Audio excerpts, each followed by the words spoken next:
안녕하세요. 저는 40대 초반 남자입니다. 저는 결혼한 지 이제 3년 된 유부남이에요. 저와 아내 사이에는 이제 돌도 안 된 아들이 하나 있습니다.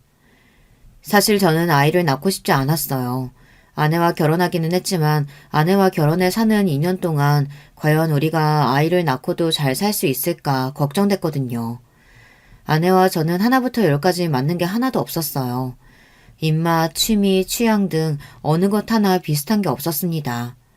사실 저와 아내는 연애로 만난 건 아니고 소개로 만났습니다. 제가 전 여자친구와 헤어진 지 얼마 되지 않아 이별의 아픔에 잠겨 있었는데 대기업에 다니는 사촌형이 본인 직장 동료라면서 소개했어요. 얼굴도 예쁜데 집안도 좋고 성격도 시원시원하다고요. 전 여자친구와 헤어진 지 얼마 되지 않아 사실 저는 여자를 만날 생각이 전혀 없었는데 아버지의 성화에 어쩔 수 없이 소개를 받았습니다. 사촌형 회사면 대기업인데 왜 대기업 다니는 여자를 마다하냐면서요. 요즘 세상에 대기업 다니는 여자라고 하면 두 팔 벌려 환영을 해야지. 네가 뭔데 싫다고 튕기냐 튕기기를. 아버지 때문에 여자친구랑 헤어진 지 얼마 되지도 않았는데 갑자기 무슨 소개팅이에요.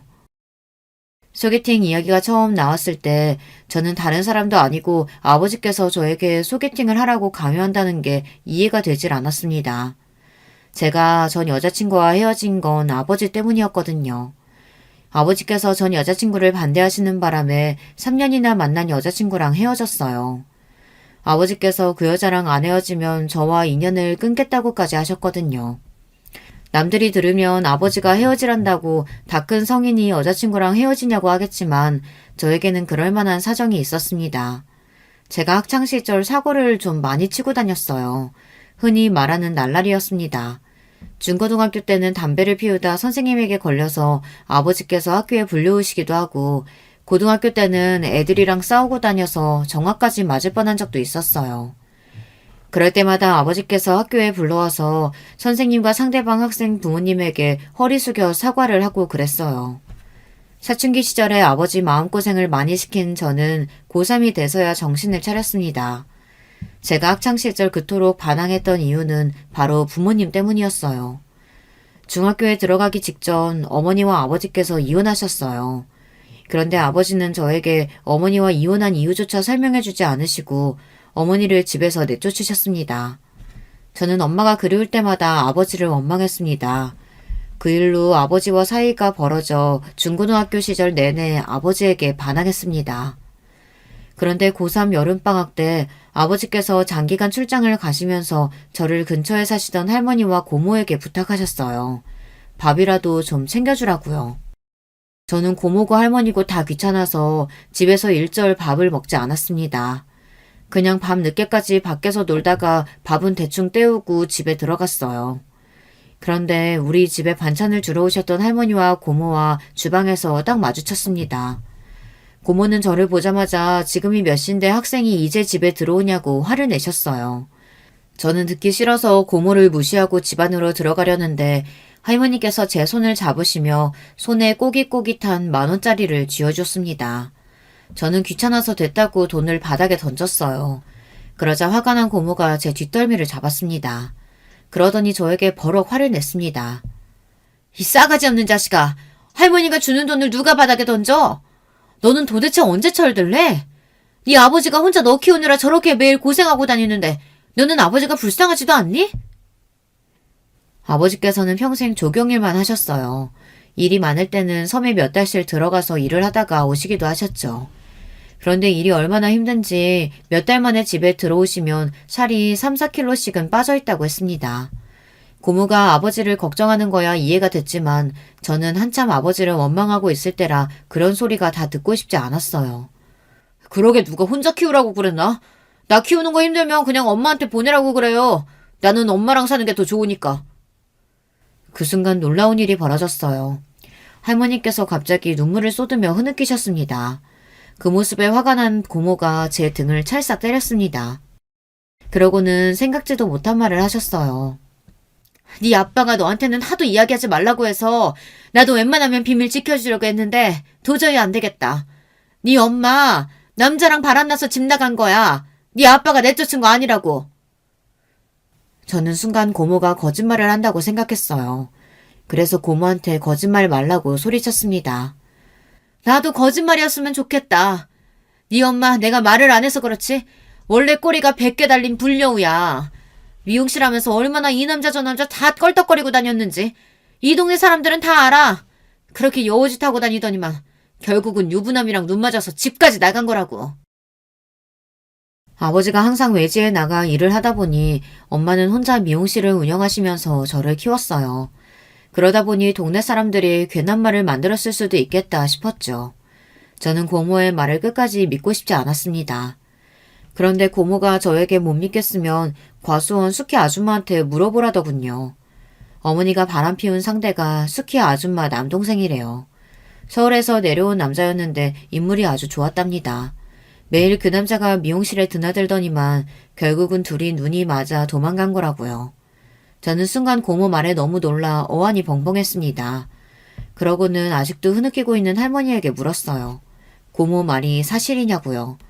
그러자 할머니도 천천히 고개를 끄덕이시더군요.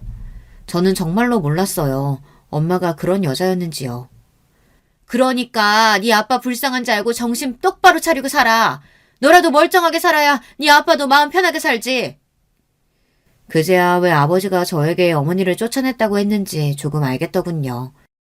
아버지는 아들인 제가 바람난 어머니에게 버림받았다고 생각하며 어머니를 원망하며 살게 하고 싶지는 않으셨던 것 같아요. 차라리 아버지를 원망하며 사는 게 낫다 싶으셨나 봅니다. 그날 밤 저는 할머니가 만들어주신 반찬에 밥을 먹으며 혼자 펑펑 울었습니다. 아버지에게 너무 죄송해서요.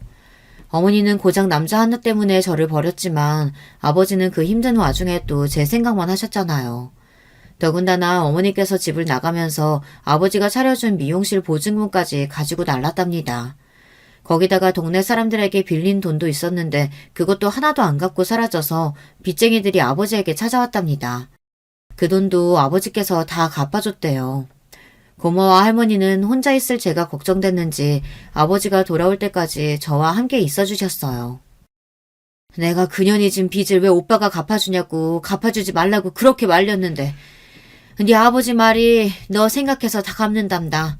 그 빚 안 갚으면 사람들이 너한테까지 손가락질한다고. 저는 고모 말을 듣는 내내 속상해서 아무 말도 할 수가 없었습니다. 어머니 때문에 상처를 받은 건 아버지도 마찬가지라 힘드셨을 텐데 전혀 내색 안 하시고 저를 키우며 먹고 살 걱정까지 하시면서 사셨으니 대단하다 싶었어요. 저는 그날 이후 달라졌습니다. 고모 말처럼 정신을 바짝 차리고 살았어요. 그리고 아버지 말을 무조건 잘 들었습니다. 아버지께서 공부해서 대학에 가라고 하셔서 반년 미친 듯 공부해 대학에 진학했어요. 그리고 아버지께서 제가 양복 입고 사무실에 출근하는 일을 했으면 좋겠다고 하셔서 열심히 취업 전선에 뛰어들어 대기업은 아니지만 그래도 중소기업에 입사했습니다. 저는 학창시절 내내 아버지 속을 썩인 걸 사죄드리는 마음으로 항상 아버지의 말이 옳다고 생각하며 살았어요. 하지만 아버지께서 제 연애와 결혼에까지 간섭하시는데 그건 많이 힘들었습니다. 제가 직장 생활을 하며 3년이나 사귄 여자친구가 있었는데 그 여자친구가 미용실에서 일하는 미용사라는 이유만으로 헤어지라고 하셨어요. 너는 네 엄마가 나한테 어떻게 했는지 뻔히 다 알면서 미용사를 만나고 싶어? 나는 다른 건 다 괜찮아도 절대 미용실에서 일하는 애는 우리 집 며느리로 안 돼. 내 눈에 흙이 들어가도 절대 안 돼. 아빠, 그런 억지가 어딨어요. 수진이는 엄마랑 달라. 우리 수진이가 얼마나 착하고 마음씨가 고운데. 제발 한 번만 우리 수진이 만나보고 허락을 하든 안 하든 하세요. 제가 억지로라도 여자친구를 보여주고 싶어 집에도 몇 번 데리고 갔는데 아버지는 여자친구를 쳐다보지도 않았어요. 여자친구가 아버지와 가까워지고 싶어서 선물도 사서 집에 놀러오고 맛있는 음식을 만들어 오기도 했는데 아버지는 끝까지 저와의 교제를 허락하지 않았습니다. 아버지는 제 여자친구의 모든 게 다 마음에 안 든답니다. 제 여자친구가 한부모 가정에서 자란 것도 싫고 예쁘고 싹싹한 것까지 다 싫답니다. 여자가 인물 좋고 싹싹해봐야 나가서 딴짓이나 하고 다니지. 결혼할 여자는 무조건 똑똑하고 집안도 좋고 겉과 속이 같은 애여야 해. 집안이 탄탄한 집에서 자라야 가정교육 잘 받아서 허튼 짓을 안 하지. 예전에는 몰랐는데 아무래도 어머니에게 받은 상처가 아버지에게는 아직 남아있는지 아버지는 여자에 대한 트라우마가 있는 것 같았어요. 어머니께서 어릴 때 부모에게 버려져서 고아로 자랐거든요. 아버지는 툭하면 어머니가 부모 없이 자라 가정교육을 제대로 못 받아 그렇게 지조 없이 산 거라고 했습니다. 그리고 아버지께서 저에게 귀에 못이 박히게 하신 말씀이 있어요. 남자가 여자에게 당하지 않으려면 마음에 현혹되면 안 되고 똑똑하고 집안 좋은 여자를 만나야 한다고 했어요. 저는 결국 3년이나 만난 여자친구와 헤어져야 했습니다. 저는 결혼하지 못하더라도 여자친구와 헤어지고 싶지는 않았지만 더 만남을 이어갈 수가 없었어요. 저는 아버지 모르게라도 여자친구를 더 만나고 싶다고 했지만 여자친구가 더는 저와 못 만나겠다고 했어요. 나도 우리 엄마한테는 귀한 자식인데 아버님한테 자꾸 한부모 가정이라고 나더러 가정교육 못 받았다고 하시는 것도 서럽고 내 직업이 미용사라 마음에 안 드신다고 하는 것도 너무 힘들어. 나도 자존심이라는 게 있는데 더는 자기랑 못 만나겠어. 아마 제가 여자친구라도 저 같은 남자랑은 헤어지자고 했을 거예요. 제가 대단히 잘났거나 우리 집안이 대단하지도 않은데 말도 안 되는 소리를 하며 교제 자체를 반대하니 자존심이 상하는 게 당연하겠죠. 할 수 없이 저는 여자친구를 보내줘야 했습니다. 아버지는 저와 여자친구를 헤어지게 한 장본인이면서 저에게 소개팅하라고 강요하신 거예요. 대기업 다니는 사촌 형이 소개했으면 무조건 믿을 만한 사람이라고 잘해보라고 하셨죠. 그런데 저도 저인 게 속으로는 분명 소개팅이 내키지 않으면서 아버지가 시키시니 도저히 끝까지 거절할 수가 없었어요. 저는 지금까지도 믿기지 않지만 그 당시에 사촌형이 소개한 여자와 소개팅을 하고 결혼까지 했습니다. 결혼이라는 게 참 이상하더군요. 양가에서 정신없이 몰아붙이니 어느새 저는 결혼식장에 들어가고 있었어요. 아내는 사촌형 말대로 얼굴도 예쁘고 능력도 있고 성격도 시원시원했어요. 아내는 부잣집 외동딸이었습니다. 장인어른이 사업을 하셔서 자수성가하신 분이에요. 본인만의 철학이 확고하신 분이셨죠. 사실 소개팅하고 얼마 되지 않아 아내가 먼저 저에게 사귀자고 했어요. 저에게 첫눈에 반했다고요. 저는 아내의 솔직하고 당당한 성격이 좋아서 그러자고 했습니다. 그런데 아내는 사귀자마자 곧바로 자기 부모님께 저를 소개했습니다. 장인 장모님께서 제가 마음에 들지 않는다는 티를 팍팍 내셨거든요. 사실 그럴 만도 했죠. 아내는 어릴 때부터 경제적으로 유복하게 자랐고 직장도 대기업에 다니고 있었으니까요. 반면에 저는 집안도 보통인데다가 대학도 전문대고 직장도 아내보다 작은 회사에 다니고 있었으니 내세울 만한 게 없기는 했습니다. 사실 자네 조건만 들었을 때는 영 마음에 안 들어서 소개 안 받는다 그랬네. 근데 어쩌겠나. 하나뿐인 내 딸이 자네 아니면 결혼을 안 한다는데. 아무리 촌 출신이라고 해도 그렇지. 이왕 서울에 올라온 거 공부 좀 더 해서 4년제라도 나왔으면 좀 좋아. 그래야 너희 아빠 회사에라도 낙하산으로 넣어주지. 저는 마치 드라마 속에 들어와 있는 것 같았습니다. 재벌집 사위 면접이라도 보는 줄 알았어요. 그리고 그 순간 전 여자친구의 마음이 단번에 이해가 됐습니다. 전 여자친구가 우리 아버지를 만날 때마다 얼마나 힘들었을지를 생각하니 다시 또 미안하고 마음이 좋지 않았어요. 제가 많이 부족하지만 그래도 조금만 너그러운 마음으로 지켜봐 주시면 앞으로 더 믿음직한 모습 보여드리겠습니다. 저는 애써 좋은 말로 포장해서 제 자존심을 지켰습니다. 그리고 바로 반년 뒤에 결혼했어요. 이런 말하면 아내는 당연히 서운하겠지만 당시에 저는 아내가 아니었어도 결혼했을 거예요. 이미 제가 좋아하던 여자친구와는 헤어진 상태였으니 누구라도 상관없었어요. 더군다나 아버지가 나이가 찼으니 좋은 여자 있을 때 빨리 결혼하라고 하셨거든요. 저는 어쩌면 차라리 잘 됐는지도 모르겠다 생각했습니다. 아버지께서 마음에 들어 하시는 여자와 결혼해 살면 평생 아버지와 싸울 일은 없겠다 싶었거든요. 그런데 살다 보니 제가 얼마나 바보 같은 결정을 한 건지 뼈저리게 느꼈습니다. 조건이 좋고 타이밍이 맞는다고 해서 결혼 생활이 행복한 건 아니더라고요. 아내와 결혼한 이후 제 인생은 180도 달라졌습니다. 아내는 제 모든 게 좋다며 결혼하자고 조르더니 막상 결혼하고 나서는 저를 둘러싼 모든 걸 다 싫어하기 시작했어요. 한 번은 이런 적이 있었습니다. 제가 회사에 일이 많아서 야근을 자주 했어요. 저는 아내도 일하는 사람이니 당연히 야근이나 회식 같은 건 이해해 줄 알았습니다. 그런데 아내는 말도 안 되는 거를 가지고 꼬투리를 잡고 사람을 피곤하게 했어요. 거기다가 제가 본인이 다니는 회사보다 작은 회사에 다닌다고 대놓고 무시했습니다. 코딱지만한 회사가 월급도 쥐꼬리만큼 주면서 사람을 왜 그렇게 부려대는 건데? 회식할 돈 있으면 월급이나 올려주지. 쓸데없이 왜 자꾸 술을 먹여. 이래서 우리나라에서 무조건 대기업에 다녀야 되는 거라니까. 처음엔 저도 그러려니 했어요. 원래 아내가 말을 거침없이 하기도 하고 아내도 제가 힘들어 보이니 걱정돼서 하는 농담이라고 생각했거든요. 그런데 시간이 지날수록 아내가 저를 무시한다는 게 느껴졌습니다. 한 번은 장인어른 칠순 때였는데 하필이면 그때 제가 회사에서 중요한 프로젝트를 맡게 돼서 지방에 출장 갈 일이 있었어요. 저는 회사 일이니 어쩔 수 없이 장인어른 칠순에는 못 갈 것 같다고 말했습니다. 저도 당연히 아내와 장인어른에게 죄송했죠. 그래서 출장 가기 전에 미리 들려 식사 대접도 하고 선물도 할 생각이었습니다. 그런데 아내는 말도 안 되는 소리를 했어요. 자기, 그냥 회사 그만두면 안 돼? 대단한 회사도 아닌데 가족 행사도 참석 못하게 하는 회사를 뭐하러 다녀? 저는 순간 제 두 귀를 의심했습니다. 정말 아내가 진심으로 하는 말이 맞나 싶어서요. 저는 당연히 농담으로 하는 말이겠거니 하고 넘겼습니다. 그런데 아내의 말은 농담이 아니더군요. 제가 출장 가기 전에 장인어른께서 좋아하시는 술이랑 용돈을 챙겨 처가에 갔습니다. 그런데 장인어른도 아내와 똑같은 소리를 하셨어요. 자네는 구멍가게 같은 그런 회사를 꼭 다녀야겠나? 내가 자네 자존심 상할까봐 지금까지 말은 안 했는데 내 친구들 사위 중에 중소기업 다니는 사위는 자네밖에 없어. 내가 마음 같아서는 내 회사에 자리라도 하나 만들어주고 싶은데 자네가 내세울 만한 게 뭐가 있어야지 말이야. 괜히 자네 회사를 불러들였다가 직원들 사이에서 낙하산이 내 몸에 말이라도 나오면 나만 곤란해지네. 그러니까 할 수 없이 지켜보는 거지. 저는 아내와 장인어른이 저를 놀리려고 일부러 짠 줄 알았어요. 장인어른은 기다렸다는 듯 저에 대한 불만을 쏟아내셨습니다. 저는 뭐라고 대답할지 몰라 당황스러웠습니다. 저는 아내에게 도와달라는 듯 눈빛을 보냈어요. 그런데 아내는 당황한 제 얼굴을 보고도 모르는 척 자기 할 말만 했습니다.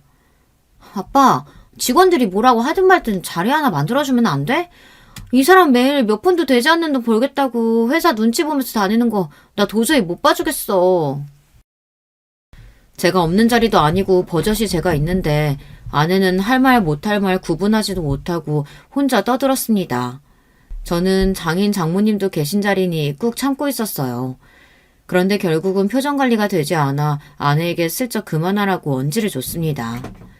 그러자 아내가 제가 그만하라고 했다고 또 꼬투리를 잡고 늘어지더군요. 당신도 이제 자존심 좀 그만 부려. 당신은 아빠 말 듣고도 느끼는 게 없어? 당신도 조금 있으면 마흔인데 언제까지 그 코딱지만한 회사에서 대리달고 있을 거야. 나도 친구들한테 말하기 창피하단 말이야. 저는 분명 장인어른 실순에 참석하지 못하는 게 죄송해서 미리 축하해드리고 싶은 마음에 간 거였습니다. 그런데 장인어른과 아내는 저에게 싫은 소리를 하려고 미리부터 준비하고 있었던 것 같더라고요. 이번 내 생일이 그냥 생일도 아니고 칠순이네. 회사 직원들에다가 내 친구들까지 다 오는 자리인데 하나뿐인 사위가 빠지면 되겠나? 자네가 빠지면 내 지인들이 뭐라고 하겠어? 아유, 생각만 해도 끔찍하네. 암튼 무슨 수를 써서든 그날은 꼭 오게. 자네 빠지면 나 정말 서운해할 거야. 저는 할 말이 없어 꿀먹은 벙어리 마냥 한마디도 못한 채 집에 돌아왔습니다. 그날 저녁 결혼하고 처음으로 아내와 대판 싸웠어요. 저는 장인어른 칠순날 어떻게 해야 하나 고민하느라 정신이 없었는데 아내는 저더러 장인어른 이야기하시는데 대답을 안 했다고 화를 내더라고요. 그냥 출장 안 가고 칠순날 온다고 하면 되지. 당신은 그게 뭐가 어렵다고 말을 하네? 회사 일인데 빠지는 게 어떻게 쉬울 수가 있어.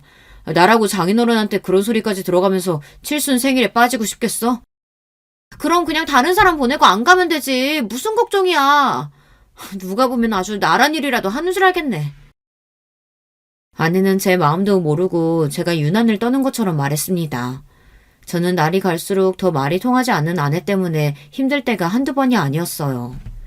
아내는 그 이후로도 저를 수시로 무시했어요. 명절 때도 본인은 명절 보너스에 선물에 식사권까지 회사에서 주는 혜택이 많은데 우리 회사는 떡값도 안 주고 꼴랑 필요도 없는 선물 세트 하나 준다고 비웃었죠. 그리고 하는 말이 더 기가 막힌 게 이런 건 우리 아버님이나 가져다 주라고 했어요. 아버님 돈 아깝다고 샴푸랑 치약도 아껴 쓰시는데 이거 갖다 드리면 엄청 좋아하시겠네. 아내는 아무 생각 없이 하는 말이겠지만 듣다 보면 은근 기분이 상했어요. 저도 아내가 하는 행동마다 일일이 지적하다 보면 항상 싸우게 되니 웬만한 건 참고 넘어갔습니다. 그런데 바보 같은 저에게도 절대 참을 수 없는 게 있었어요. 아버지가 계신 앞에서 저를 무시하거나 아버지를 만만하게 대하는 건 절대 그냥 넘어갈 수 없었죠. 그날은 장인어른 칠순날이었습니다. 저는 결국 출장을 다른 직원에게 부탁하고 장인어른 칠순에 갔습니다. 저희 아버지께서 장인어른 칠순에 오겠다고 하셔서 도무지 제가 빠질 수가 없었어요. 물론 장인어른이 몇 번씩이나 본인 칠순에 올 거냐고 확인 전화를 하기도 하셔서 제가 모르는 척 하고 있을 수가 없었죠. 그런데 그냥 빠질 걸 그랬습니다. 저는 처가 사람들과 아내의 행동에 기분이 상해서 몇 번이나 자리를 박차고 나올 뻔했어요. 시작은 사소한 질문에서 시작됐습니다. 장인어른 지인분이 저와 아내를 보고 결혼한 지 꽤 됐는데 왜 아직 아이를 갖지 않냐고 물었습니다. 저를 닮은 아들이면 잘생겨서 좋을 것 같다고요. 그러자 장인어른께서 나서서 굳이 하지 않아도 될 말을 하셨어요. 남자가 인물만 좋으면 뭐래? 우리 사위 닮으면 애가 머리도 영 나쁘고 변변치 않아서 뒤치다꺼리 하느라 내 딸만 고생할 텐데. 닮으려면 무조건 우리 집안을 닮아야지. 저희 아버지까지 계신 자리에서 집안까지 운운하며 이야기하시니 저는 절로 얼굴이 붉어졌습니다. 도저히 아버지 얼굴을 볼 낯이 없었어요. 그런데 아버지께서 그 말에 맞장구까지 치시더군요. 손주든 소녀든 무조건 우리 며느리 닮아야 하죠. 그래야 얼굴도 예쁘고 똑똑하고 얼마나 좋겠어요. 아버지 마음을 모를 리 없는 저는 속상해서 한숨이 절로 나왔습니다. 장인어른 칠순이 끝나고 바로 부산에 내려가신다는 아버지를 배웅하는데 저는 내내 마음이 좋지 않아 아버지에게 괜히 죄송하다고 했습니다. 그러자 아버지는 제 마음을 다 아신다는 듯 제 손을 잡았습니다. 오랜만에 서울 구경해서 너무 좋은데 뭐가 미안해. 아버지는 너만 잘 사면 그거로 됐어. 힘들어도 장인 장모한테 잘해. 아버지는 항상 저를 볼 때마다 처가에 잘하라는 소리만 하셨습니다. 저는 그 소리를 듣는 것도 싫었어요. 사실 아내는 저와 다르게 시댁이라고 신경 쓰는 게 하나도 없어요. 부산에 아버지랑 할머니가 계신데도 명절마다 아버지가 서울에서 멀다고 오지 말라고 하면 정말 안 가려고 했습니다. 제가 억지로 끌고 가야 1년에 한두 번 가는 게 다였습니다.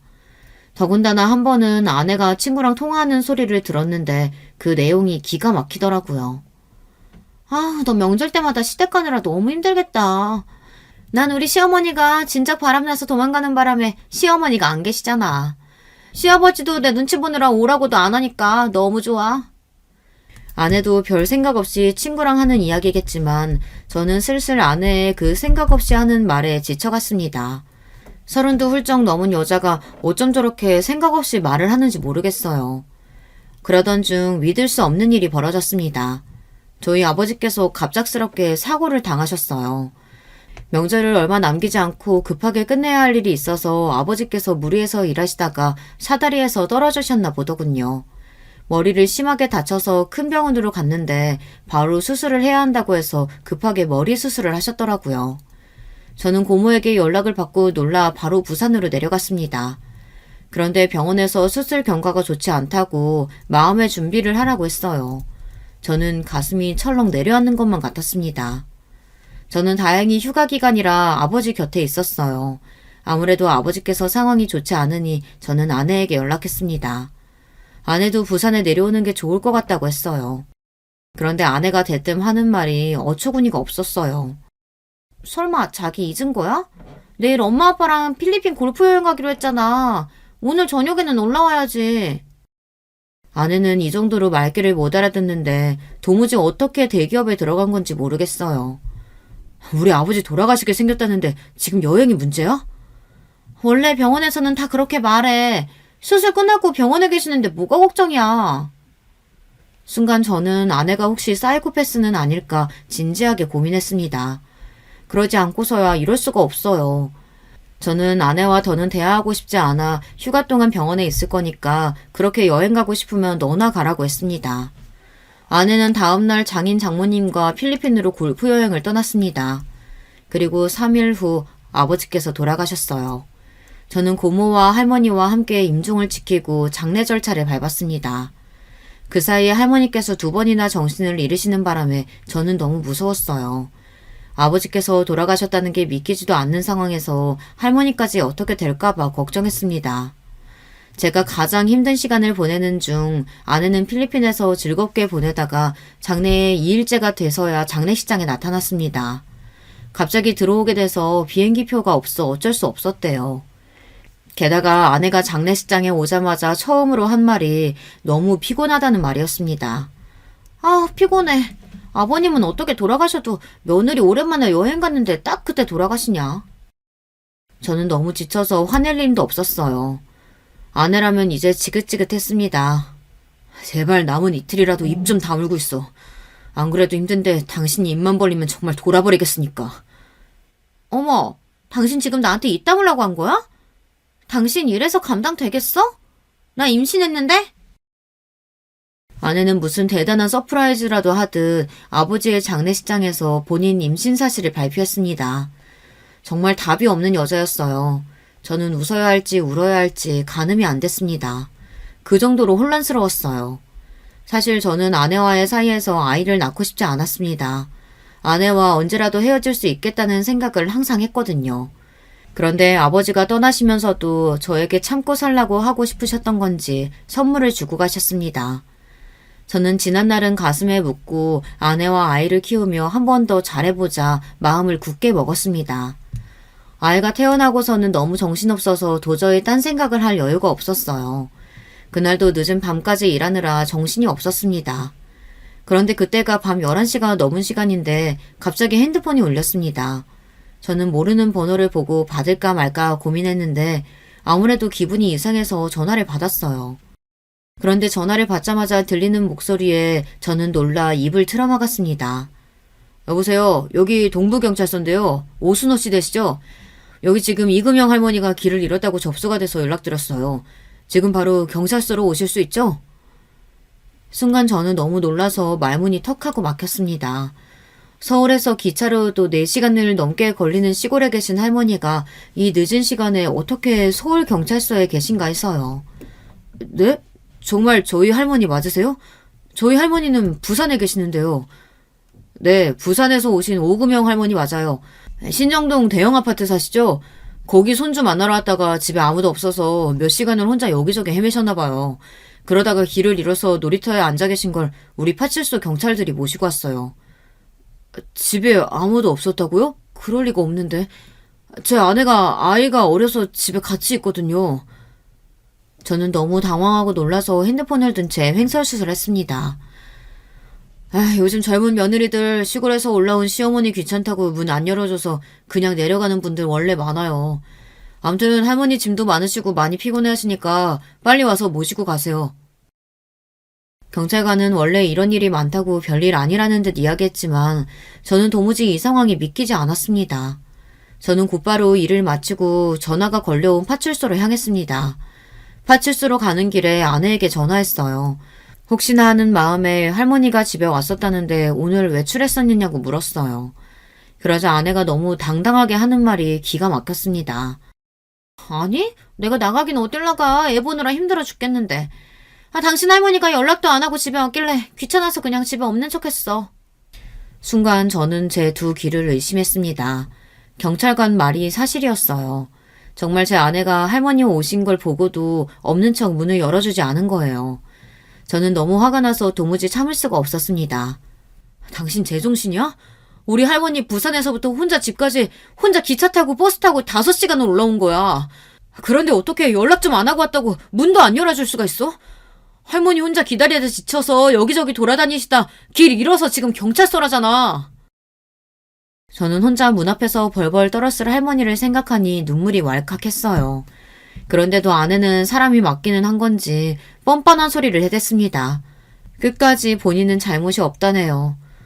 그러니까 5시간이나 서울에 오는 동안 전화 한 통을 어떻게 안 하시냐고. 그리고 이 집은 엄연히 우리 집인데 내가 초대하지 않았는데 무턱대고 오신 분한테 무조건 문을 열어줘야 되는 거야? 난 도저히 이해가 안 되는데. 우리 할머니가 남이야? 초대받아야만 손주 내 집 오게? 그리고 아무리 싫었어도 날씨가 이렇게 추운데 몇 시간을 할머니 혼자 복도에 계시게 놔둘 수가 있어? 당신이 그러고도 사람이야? 나야 사람 없는 줄 알면 당연히 그냥 돌아가실 줄 알았지. 거기서 계속 기다리실 줄 알았나? 아내는 당연히 할머니가 부산으로 돌아가실 줄 알고 애를 재우다가 그냥 같이 잠이 들었답니다. 그래서 할머니가 밖에 계신지 전혀 몰랐대요. 아내가 아무리 개념 없고 자기밖에 모르는 여자라고 해도 나이도 먹을 대로 먹은 성인인데다가 자기 배 아파 자식도 낳은 부모이니 도리는 아는 사람이라고 생각했습니다. 그런데 제가 너무 많은 걸 바랬나 봐요. 아내는 기본이 아니라 아예 사람으로서 도리를 저버린 인간이었습니다. 87세 연세에 부산에서 혼자 서울까지 올라오신 할머니를 집에 있으면서도 문을 안 열어주고 몇 시간을 모르는 척 했답니다. 더군다나 그리고 본인은 잠까지 잤대요. 저는 온몸에 소름이 돋았습니다. 제가 어쩌다 이런 악마 같은 여자와 결혼하게 됐는지 후회가 됐어요. 지금 경찰서로 가고 있으니까 할머니 모시고 집으로 갈 거야. 그러니까 지금 당장 할머니 드실 거랑 주무실 방 준비해. 저는 마지막 인내심을 간신히 붙잡으며 아내에게 이야기했습니다. 그런데 아내는 아직도 정신이 없었어요. 할머니를 왜 우리 집에 데리고 와? 그냥 근처 모텔방 잡아드리면 되지. 순간 간신히 붙잡고 있던 제 이성은 파사삭 끊어지고 말았습니다. 이제 더는 참을 수 없었어요. 모텔? 너 정말 최악이구나. 저는 이대로 아내와 계속 이야기하다간 저까지 미쳐버릴 것 같아 전화를 끊어버렸습니다. 저는 경찰서에 도착하자마자 할머니의 상태부터 확인했습니다. 1월 이 추운 날씨에 몇 시간을 헤매고 다니셨으니 감기라도 걸리셨을까 봐서요. 연신 괜찮냐고 묻는 저에게 할머니는 아무렇지 않다고 하시며 웃으셨어요. 그 모습을 보는데 가슴이 아파 할머니를 똑바로 바라볼 수조차 없었습니다. 그리고 얼마 전 새해가 되자마자 시골에 계신 할머니께서 저에게 전화하셨던 게 기억이 났어요. 증손주가 보고 싶다고 언제 올 거냐고 물으셨죠. 그때도 마음 같아서는 당장 쉬는 날 아들을 데리고 부산에 내려가겠다고 하고 싶었지만 아이가 아직 어르니 명절에나 한번 내려가겠다고 하곤 전화를 끊었습니다. 아무래도 아기가 태어난 지 100일이 다 됐는데 증손주를 못 보신 게 마음에 걸려서 혼자 기차를 타고 올라오신 것 같았어요. 사실 그날도 진작 서울에 온다고 저에게 말씀하셨으면 제가 기차역으로 모시러 갔을 텐데 할머니께서 제가 신경 쓰는 게 싫으셨는지 연락도 안 하고 오신 것 같아요. 밖에서 얼마나 헤매셨는지 아직도 차가운 할머니의 손을 잡고 경찰서를 나오는데 저는 다시 한번 놀라고 말았습니다. 할머니의 짐가방이 너무 무거워서요. 할머니 어디 이민이라도 가? 무슨 가방이 이렇게 무거워? 누가 보면 벽돌 들고 온 줄 알겠다. 저는 놀랐을 할머니의 긴장을 풀어드리기 위해 농담조로 이야기했는데 할머니는 마음이 쓰였는지 제가 든 가방을 뺏으려고 했어요. 아이고 내가 주책이지. 우리 손주 힘들게 이런 거 괜히 가지고 와서는. 안 되겠다. 이거 집에 가지고 가봐야 다 짐인데 우리 그냥 다 버리고 가자. 할머니는 제가 진짜로 가방이 무겁다고 한 줄 아는지 가방 지퍼를 열어 안에 있는 것들을 다 버리려고 했어요. 저는 놀라서 할머니의 손을 잡고 농담한 거라고 했습니다. 그리고 차 가지고 와서 무거워도 된다고요. 그런데도 할머니는 자꾸만 가방 안에 짐을 버리겠다고 우겼어요. 그 순간 할머니의 짐가방을 열었는데 저는 순간 눈물이 울컥했습니다. 글쎄 가방 안에는 온통 제 아들과 아내에게 줄 선물뿐이었어요. 100일 떡을 잔뜩 해서 하나하나 포장한 박스와 출산한 아내를 위한 녹용을 상자째 가방에 넣고 왔더라고요. 그걸 보는데 저는 아내에게 더 화가 났습니다. 이 정도로 본인을 걱정하고 생각해서 온 할머니를 어떻게 그렇게 매몰차게 쫓아낼 수가 있는 건지 도무지 이해해보려고 해도 이해할 수가 없었어요. 저는 그 순간 오만 가지 생각이 들었습니다. 진심으로 아내한테 정이 뚝 떨어졌어요. 저희 아버지가 돌아가실 때 아내가 했던 말이나 행동도 아직도 마음에 남아있는데 할머니에게까지 이러는 모습을 보니 제가 과연 아내와 살 수 있을까 싶더라고요. 그리고 할머니를 모시고 집에 들어가자마자 저는 아내와 이혼하기로 굳게 마음먹었습니다. 글쎄 제가 음식도 준비해두고 이불도 준비하라고 했는데 아무것도 하지 않고 온 집에 불을 다 끄고 자고 있더라고요. 심지어 안방문까지 잠그고요. 저는 이제 화도 나질 않았습니다. 기가 막혀서 오히려 웃음이 났어요. 저는 애써 할머니가 걱정하실까봐 아내가 애를 재우고 있는 것 같다고 시간도 늦었으니 증손주는 내일 보고 먼저 좀 주무시라고 했습니다. 저는 작은 방에 할머니를 재워드리고 비상열쇠를 꺼내 안방 문을 열었습니다. 그리고 아내를 흔들어 깨웠어요. 저는 태어나서 그날처럼 화가 났던 순간이 없었습니다. 정말 마음 같아서는 아내도 짐짝처럼 들어서 문 밖으로 내쫓고 싶었어요. 너도 똑같이 당해보라고요. 하지만 저는 아내와 다른 사람이었습니다. 저는 제대로 된 가정교육을 받고 자란 사람이에요. 그렇게 막무가내로 무식한 여자와 똑같이 행동할 수는 없었죠. 일어나, 나랑 얘기 좀 해. 저는 최대한 이성을 놓지 않고 아내와 대화하려고 노력했습니다. 차분히 서로 이야기를 나눠보고 아내가 저에게 잘못했다고 다시는 그러지 않겠다고 인정하면 저도 용서해 주려고 했어요. 그런데 아내는 끝까지 제 한계를 시험했습니다. 자리에서 벌떡 일어난 아내는 저에게 자는 사람을 왜 깨우냐면서 화를 냈어요. 당신, 아까 내가 전화해서 했던 말 잊었어? 내가 할머니 모시고 오겠다고 했잖아. 근데 어떻게 아무 준비도 안 해놓고 들어가서 잘 수가 있어? 나는 할머니 집에 오는 거 싫다고 했잖아. 내가 시어머니도 아니고 왜 시할머니 시중까지 들어야 되는데. 내일 아침 밝자마자 바로 부산으로 내려가시라고 해. 당신 정말 해도 너무한다. 할머니가 성치도 않은 몸으로 왜 서울까지 올라오셨는데. 증손주는 너무 보고 싶은데 당신이 전화해도 받지도 않으니까 백일떡이랑 당신 녹용 주겠다고 다 바리바리 싸들고 오신 거 아니야. 저는 다시 한번 할머니께서 들고 온 가방 안에 있던 떡과 녹용이 떠오르자 마음이 울컥했습니다. 저는 거실로 나가 할머니가 싸온 떡과 녹용을 아내에게도 보여줬어요. 이 무거운 걸 할머니께서 5시간을 걸려 서울까지 가지고 온 거라고요. 그런데 아내는 전혀 제 뜻을 이해하지 못했어요.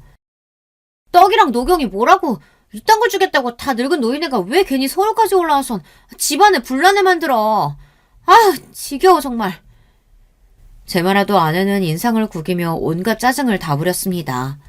그 모습을 보는데 순간 저는 간신히 붙들고 있었던 이성의 끈이 끊어지고 말았어요.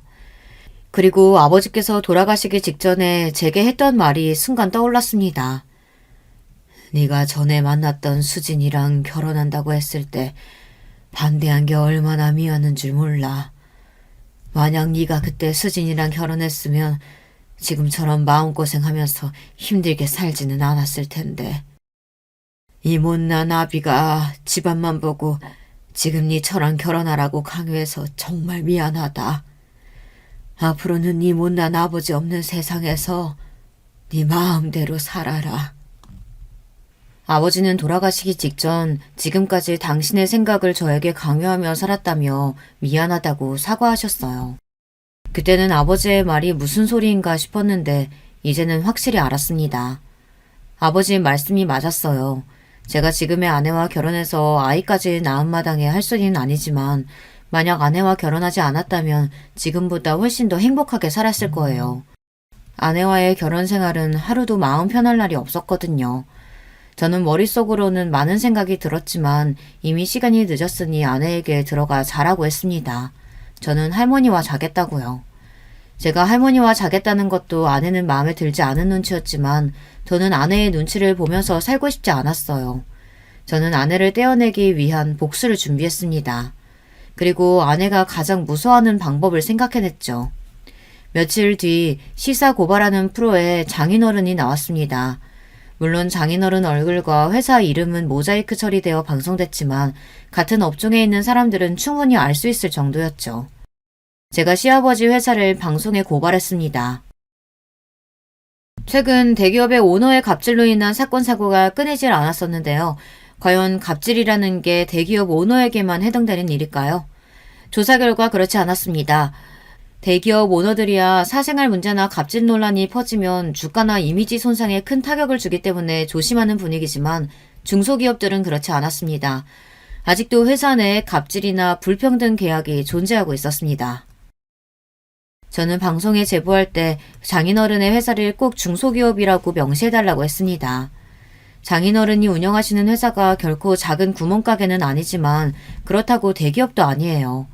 제가 근무하는 회사와 규모가 크게 차이나지 않았습니다. 오히려 업계에서는 제가 근무하는 회사가 더 위상이 높아요. 그런데도 장인어른은 제가 다니는 회사는 본인이 모르는 분야면서도 항상 제가 다니는 회사를 무시하면서 깎아내렸어요. 그리고 평소 제가 장인어른을 모시면서 알게 된 회사 내에 문제들이 있었는데요.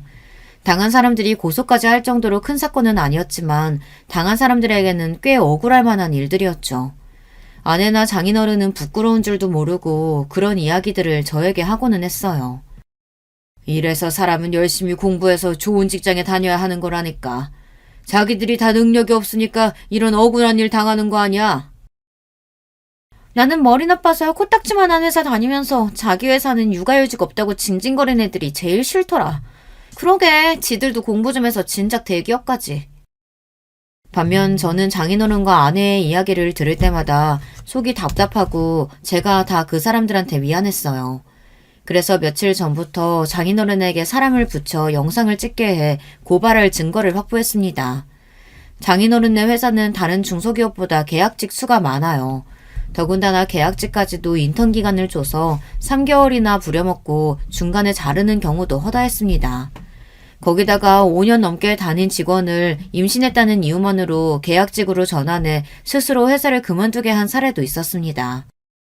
그리고 장인어른이 본인의 지위를 이용해서 거래처나 직원들에게 갑질을 한 내용은 셀 수도 없이 많았어요. 그 내용을 아주 일목요연하게 정리해서 저는 방송국에 제보했습니다. 제 생각대로 방송의 여파는 컸어요. 20분 간신히 나온 방송 이후 방송에 나온 내용 말고도 본인이 피해자라며 장인어른 회사에서 당한 불이익을 고발하는 댓글이 방송국 홈페이지에 빗발쳤습니다. 그래서 장인어른네 회사 고발 내용을 후속 방송까지 내보내겠다고 방송국에서 홍보했어요. 그날 이후 아내와 장인어른은 난리가 났습니다. 도대체 누가 이런 제보를 했는지 알아내느라 정신이 없었죠. 저는 그 사이 아내와의 이혼을 준비했습니다. 그리고 때가 됐어요. 장인어른께서 운영하시는 회사의 물건들이 모두 다 보이콧을 당하고 순식간에 반품량이 쏟아졌어요. 장인어른네 회사의 매출은 반토막이 났습니다. 거기다가 회사에서는 대표가 잘못한 일로 손해를 봤으니 책임지라는 여론이 생기기 시작했습니다. 장인어른은 꼼짝없이 대표 자리에서 물러나게 됐죠. 저는 아내와 장인어른이 제일 힘든 일을 겪는 순간 아내에게 이혼을 건넸습니다. 그러자 아내는 노발대발 난리가 났어요. 당신 제정신이야? 우리 집 망하게 생겼다고 지금 발 빼는 거야? 내가 당신 같은 사람인 줄 알아? 난 당신네 집 망하기 전부터 당신한테 정 떨어져서 이혼하겠다고 한 사람이야. 아무리 그래도 그렇지. 지금 우리 집이 얼마나 힘든 줄 알면서 나한테 꼭 이래야겠어? 아내는 자기가 요즘 너무 힘들다며 이러지 말라고 울먹였습니다. 저는 그런 아내가 가소로웠습니다. 자식까지 낳고 산 아내인데도 우는 모습이 하나도 안쓰럽지 않았어요. 그 순간 저는 알았습니다. 정말 아내와는 끝이라는 걸요. 저는 마지막으로 정말 하고 싶었던 복수를 했습니다. 우리 아버지 돌아가셨을 때 당신 나한테 어떻게 했는지 잊었어? 우리 아버지 병원에서 오늘 내일 하시는데 당신이랑 당신 부모 나더러 동남아 골프 여행 안 따라갔다고 난리쳤잖아. 그래서 당신은 우리 아버지 돌아가시고도 이틀이나 지나서 장례식장에 나타났고 당신 아버지는 고작 그 코딱지만한 중소기업 망하는 건데 나더러 뭘 어쩌라고 이래. 나는 당신 아버지 회사 일에는 관심도 없으니까 당장 이혼 서류에 사인이나 해. 저는 그동안 참아왔던 말을 폭풍처럼 쏟아냈습니다. 저는 묵은 채증이 날아가듯 속이 후련해졌어요. 아내는 마치 발작이라도 난 사람처럼 몸을 떨며 제게 달려들려고 했지만 저는 무시했어요.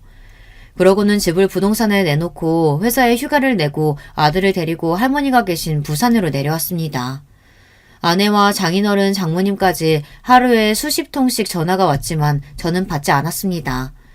저는 경찰서에서 할머니를 모시고 집에 왔던 그날부터 이미 마음을 먹은 일이기 때문에 제 마음 정리는 이미 끝났어요.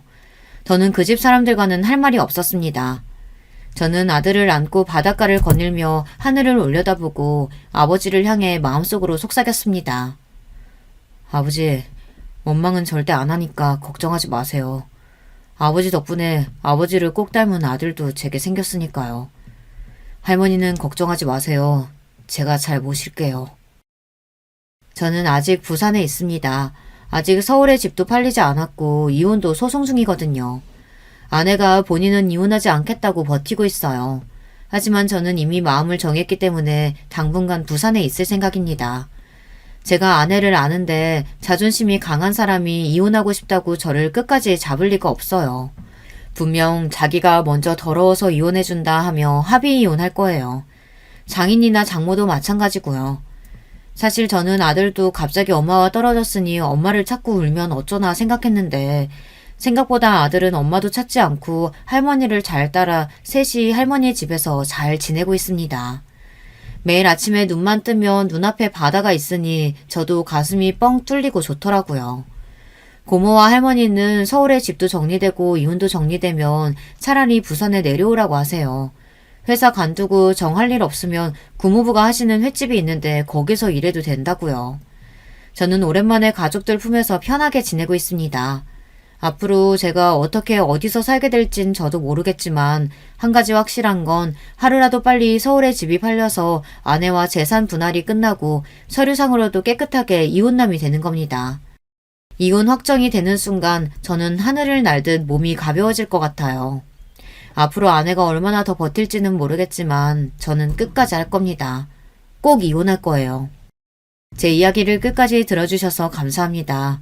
저와 아들 두 남자의 앞날을 응원하는 댓글 많이 부탁드리겠습니다. 여러분에게도 항상 기분 좋은 일만 가득하시길 바랄게요. 여러분 안녕하세요. 저는 70대 초반 남자입니다. 오늘은 특별한 날이라 조용히 생각을 해봤어요. 그런데 제가 살았던 인생을 되돌아보니 참 파란만장했다고 느껴지더라고요. 얼마 전에 믿기 힘든 일이 일어나기도 했습니다. 그래서 용기 내어 사연을 제보하게 됐어요. 때로는 현실이 더 영화보다 드라마보다 더 대단하잖아요. 저한테도 그런 일이 일어났습니다. 사실 어렸을 때는 저한테 이런 일이 일어날지 전혀 몰랐어요. 다들 어렸을 때는 꿈과 희망으로 가득 찬 생활을 하지 않습니까? 저는 전혀 아니었습니다. 오히려 어렸을 때가 인생에서 제일 힘든 시기였어요. 왜냐하면 어린 시절을 내내 보육원에서 보냈거든요. 저는 부모님이 누군지 얼굴도 모르고 살았습니다. 이름도 모르고 나이도 모르고 그냥 보육원 원장이 지어준 이름과 생일을 가지고 있어요. 생일도 제가 태어난 정확한 날짜가 아니고 원장이 저를 문 앞에서 주운 날이 제 생일입니다. 제가 70대니까 그 시절에는 워낙 고아가 많았어요. 저처럼 아예 부모를 모르고 살지 않더라도 시대가 시대니까 부모와 생이별한 사람도 아주 많았습니다. 이상가족도 많았고요. 그래서 그때는 보육원에 저 같은 아이들이 되게 많았죠. 아이들은 많은데 먹을 것은 부족하니 항상 배가 고팠어요. 넉넉하게 배불리 먹는다는 느낌이 무엇인지도 모르고 살았습니다. 밥이 없어 감자나 고구마로 끼니를 대신하는 것은 일상이었죠. 먹는 것만 부족한 것이 아니고 입는 것도 부족해서 매일 같은 옷만 입기도 했습니다. 그래도 학교 가기 전에는 아무것도 모르는 나이고 보육원 안에서만 생활해서 괜찮았어요. 문제는 국민학교에 입학하고 난 뒤였습니다. 저는 보육원 아이들이 주로 가던 학교가 아니고 옆 학교로 진학하게 됐어요. 인원이 많아 그랬다고 하던데 차라리 같은 보육원 친구들이 있었으면 그래도 제가 버틸 수 있었을 거라 생각이 들어요. 학교에 갔더니 그 학교는 그래도 부모가 있는 친구들이 대부분이었습니다. 거기서 저는 완전한 이방인이었어요.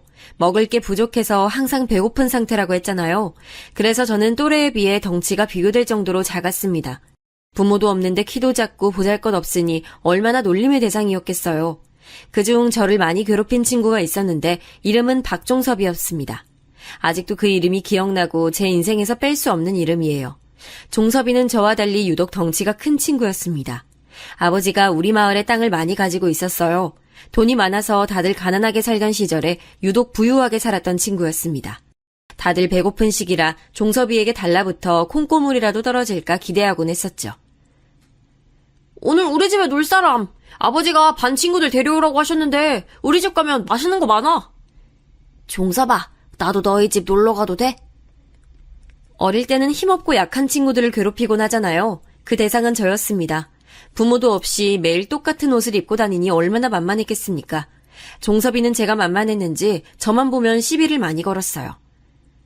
야, 넌 엄마 아빠도 없지? 그지야! 원래 성격 자체가 낯가리고 조용한 편이고 또 보육원에서 자라면서 눈치를 많이 봐서 저는 어릴 때는 매우 소심한 성격이었습니다. 그래서 그렇게 종섭이가 저를 괴롭혀도 제대로 뭐라 하지도 못했어요. 그런 저를 반에서 유일하게 도와준 친구가 있었는데 순애라는 친구였습니다. 순애는 아버지가 없었는데 그래서 그런가 부모가 없다고 놀림을 받는 저를 많이 두둔해 주었어요.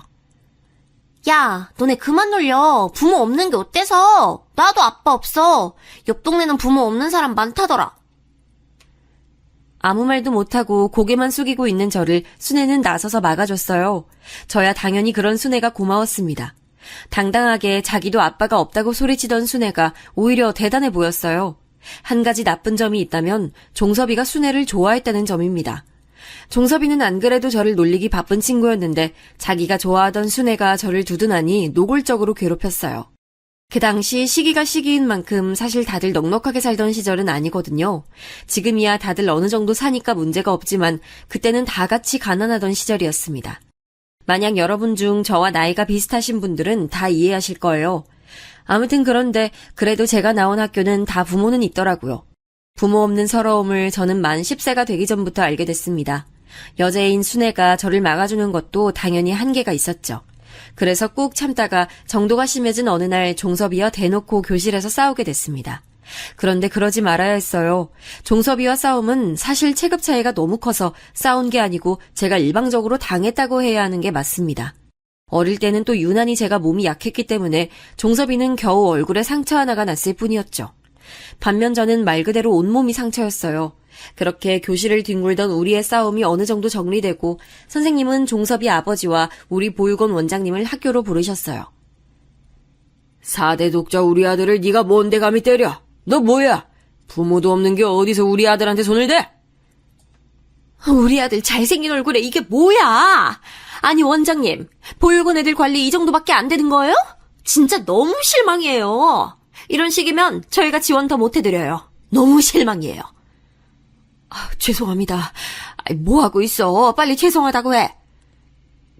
죄송합니다. 다시는 종섭이 안 때릴게요.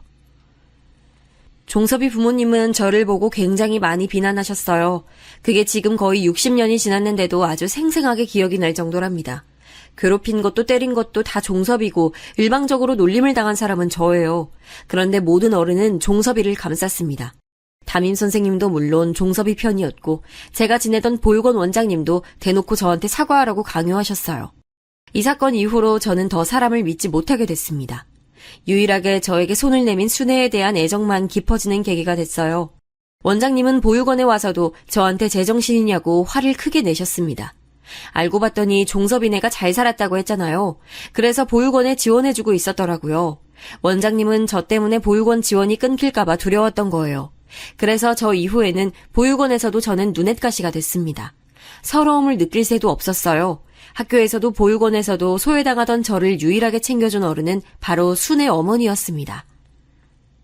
어머 정수야 괜찮니? 연고라도 바르자. 이리 와.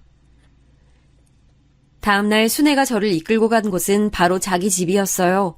순애도 결코 잘 사는 집은 아니었습니다. 하지만 제 눈에는 보육원보다 훨씬 좋아 보였어요. 그날이 제가 순애 어머니를 처음 본 날이었습니다. 처음 봤는데도 어찌나 살갑게 맞아주던지 몰라요. 이미 순애에게 얘기를 많이 들었다고 어머님은 제 이름을 부르며 친절하게 대해주셨어요. 원장님도 그리고 선생님도 모른 척하고 오히려 뭐라 했던 제 상처들을 순애 어머니는 정성껏 돌봐주셨습니다. 그리고 보육원에서 단체 생활을 하느라 제대로 씻지도 못했던 저를 화장실에서 씻게 해주셨어요.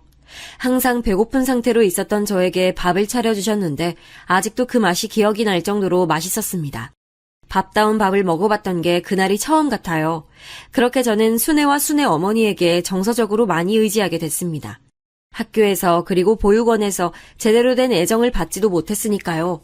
그나마 다행인 것은 바로 제가 그렇게 종섭이와 다투고 난 이후에 다른 애들은 저를 건들지 않았다는 사실이었습니다. 어쨌든 제가 건들면 가만히 있지 않다는 사실을 보여준 것이었으니까요. 국민학교를 지나 어느새 중학교까지 갔는데 저는 중학교도 졸업하지 못했습니다. 왜냐하면 보육원 원장이 자기 마음대로 중학교 중퇴를 시켰거든요. 보육원은 성인이 되면 나가야 했기 때문에 어떻게든 저를 이용하려고 했습니다. 그래서 학교에 보내지 않고 보육원 일을 시켰어요.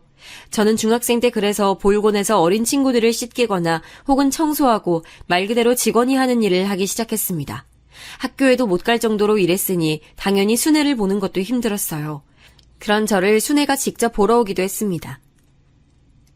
정수야, 힘들면 내가 같이 일할게. 나 안 그래도 아이들 좋아하잖아. 아니야, 내가 할 수 있어. 순애 너까지 아니래도 괜찮아. 순애는 심지어 와서 제 일을 같이 도와줬어요. 학교 끝나고 다른 친구들과 놀지도 않고 저한테 와서 같이 이불 빨래하고 장난감 정리를 하곤 했습니다. 그런 순애가 고맙기도 하고 미안하기도 했어요. 몇 년의 시간이 흘러 드디어 저도 성인이 되어 보육원에서 나오게 됐습니다. 사실 우리 보육원에서는 성인이 되면 마을에 있는 공장에서 일하곤 했어요. 하지만 저는 그러지 못했습니다. 왜냐하면 그 공장은 바로 종섭이 아버지가 하던 공장이었거든요. 제가 중학교 중퇴를 하면서 저는 종섭이와 있었던 갈등이 점차 사라졌습니다. 일하느라 힘들기도 했고 시간이 많이 지나기도 했으니까요. 그런데 종섭이와 종섭이 부모님은 아니었나 봅니다. 갈 곳이 없던 제가 공장에서 일하려고 찾아갔더니 종섭이 아버지는 저를 단번에 알아보셨어요. 우리 아들 때린 놈이 어딜 여길 와? 우리 아들이 어떤 자식인 줄 알아?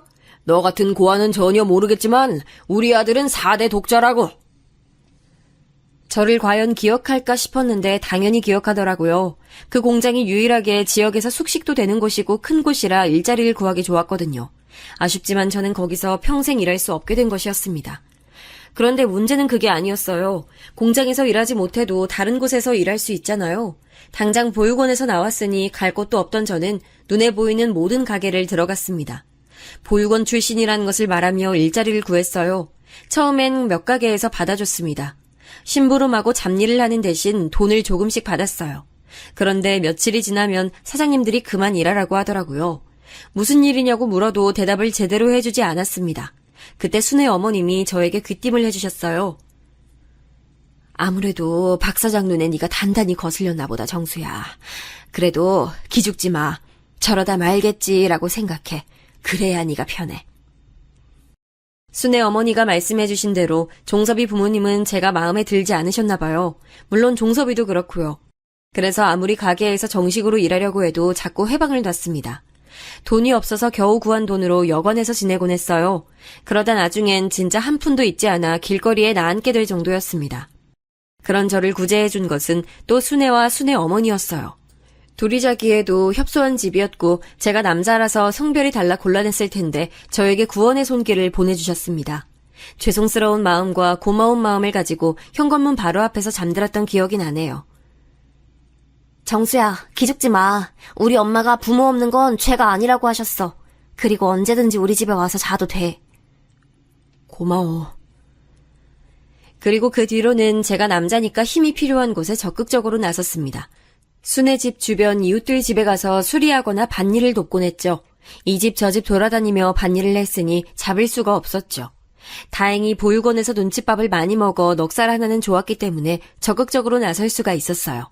그러면서 이웃들과 안면도 트고 정도 들곤 했어요. 가게는 종섭이 부모님의 영향력이 미칠 수밖에 없어도 이런 주민들은 아랑곳하지 않았습니다. 일적으로 엮일 일이 없으니까요. 그렇게 저는 하루 벌어 하루 먹곤 살았어요. 순애는 그때 고등학교를 상고를 나왔습니다. 지역에서 꽤 유명한 여자 고등학교였는데 거길 우수한 성적으로 졸업했죠. 그리고 바로 읍내에 있던 은행에 취업했습니다. 워낙 예쁘고 성격도 싹싹해서 주민들이 많이 좋아했어요.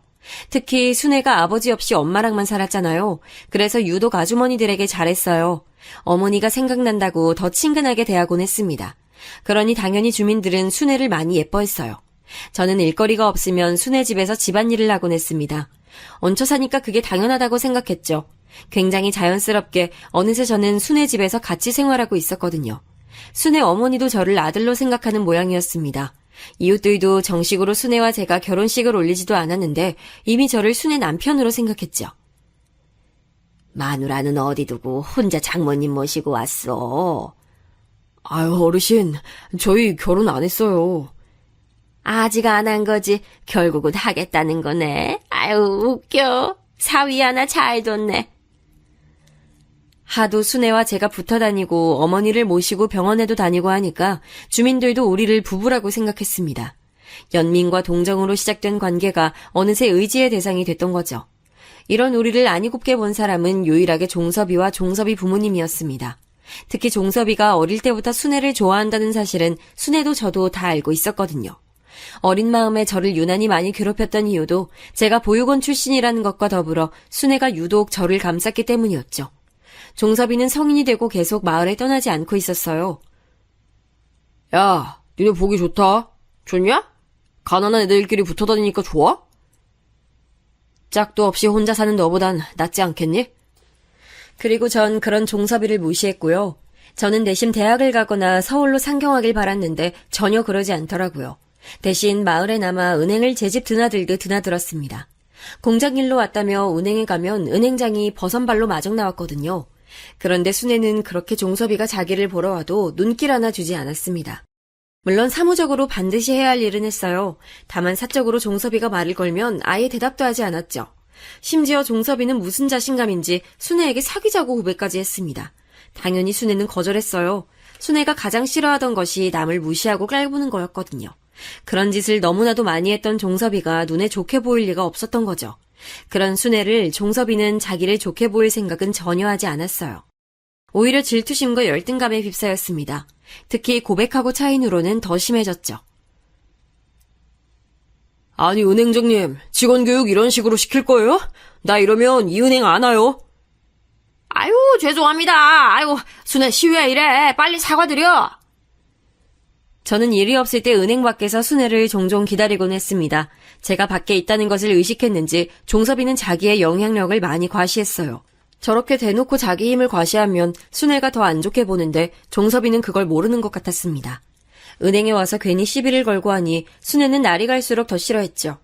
이때 가장 슬펐던 것은 바로 제가 할 수 있는 게 없다는 사실이었습니다. 돈도 없고 능력도 없고 잘난 부모도 없었으니까요. 현실을 아무리 부정하려 해도 제가 아무것도 가진 것이 전혀 없다는 것은 진실이었습니다. 그때 이제 저도 깨닫게 됐어요. 이대로는 안 되겠다 싶어서 제대로 일자리를 구해보려고 했습니다. 하지만 앞서 말했듯이 동네에서는 도저히 구할 수가 없었어요. 결국 저는 옆 지역까지 가서 일자리를 구하게 됐습니다. 중학교도 졸업하지 못했으니 제가 할 수 있는 것은 많지 않았어요. 결국 버스를 타고 30분은 가야 있던 동네의 공장에 취업하게 됐습니다. 숙식이 가능하다는 말에 냉큼하겠다고 하고 그렇게 일을 시작했어요. 공장 일은 전혀 쉽지 않았습니다. 텃세도 있었고 일도 힘을 써야 하는 일이 많았죠.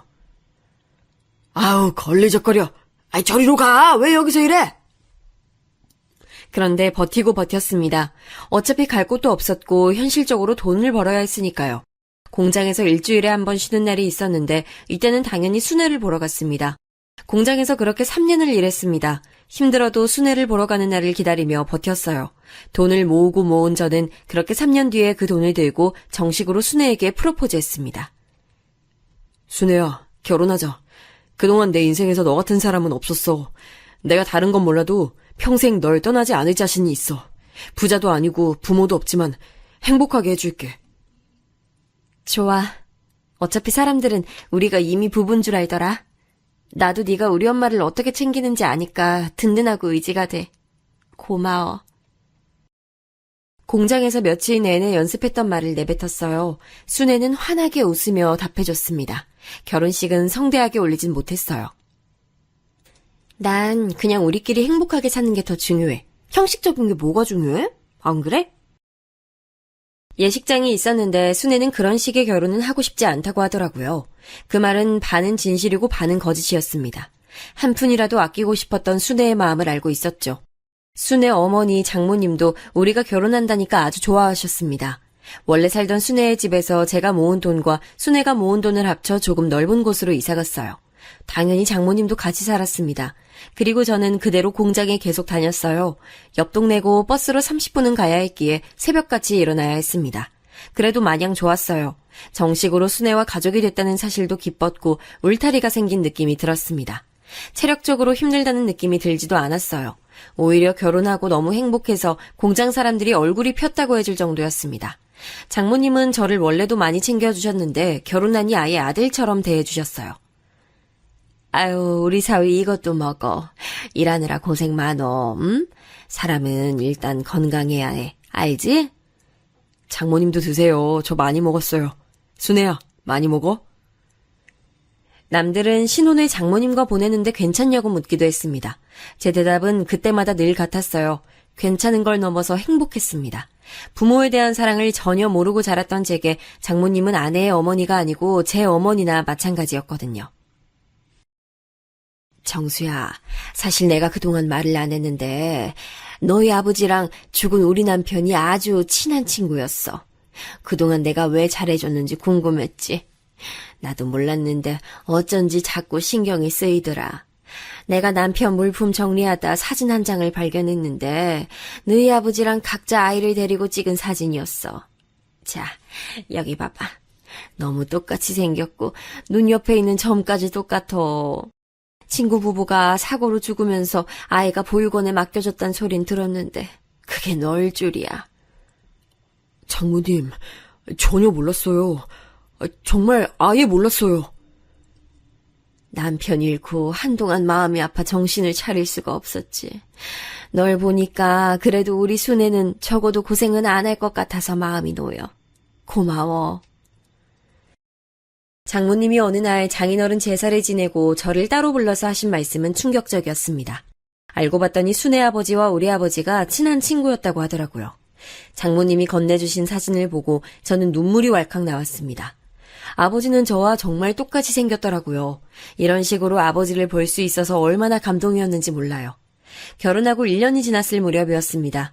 우리 부부에게도 드디어 아기가 찾아왔어요. 아기가 생겼다는 말을 듣고 너무 기뻐서 웃느라 입이 귀에 걸려 있었습니다. 직원들이 무슨 좋은 일이 있냐고 물으면 너무 신나서 아기가 생겼다고 소리치곤 했었죠. 매일 밤 잠들기 전에 순의 배를 쓰다듬으며 다른 건 바라지 않으니 건강하게만 태어나달라고 얼마나 빌었나 모릅니다.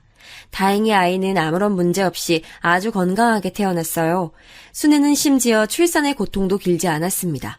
진통 없이 병원에 도착하고 바로 아기를 낳아서 장모님과 제가 얼마나 기뻤는지 몰라요. 그렇게 태어난 아이는 딸이었습니다. 아이의 이름은 순애와 제 이름을 합쳐 정애라고 지었어요. 정애가 태어나고 아버지가 된 저는 막중한 책임감이 생겼습니다. 원래도 순애와 장모님을 책임져야 한다는 책임감이 있었는데 아이까지 생기니 그 맘이 훨씬 커졌어요. 와중에 순애는 이제 결혼도 했으니 미래를 그려보자고 하더라고요. 그러면서 내심 제가 검정고시를 치길 원했습니다. 여보, 난 당신하고 오래 행복하게 살고 싶어. 당신 학교 계속 다니고 싶어 했잖아. 검정고시 준비해보는 건 어때? 보육원 원장님 때문에 중학교도 졸업하지 못한 제가 안쓰러웠나 봐요. 그래서 공장에 나가지 않는 날에는 집에서 공부하며 검정고시를 쳤습니다. 이 과정에서 순애에게 딸의 육아를 거의 전담시켜서 정말 미안했어요. 그럴 때마다 순애는 인생은 멀리 봐야 한다며 저를 다독였습니다. 그리고 마침내 저는 중고등학교 검정고시를 통과해서 졸업장이 생겼어요. 물론 그게 대학 졸업장도 아니고 엄청나지 않다고 생각하실 수도 있습니다. 하지만 그 당시 저에겐 남들 다 있는 졸업장이 그렇게 부럽더라고요. 이렇게 순애는 제 인생에서 너무 많은 도움을 줬습니다. 장모님도 말할 것도 없어요. 항상 제가 좋아하는 음식을 해주시고 그렇게 집안일을 하지 말라고 해도 나서서 하셨죠.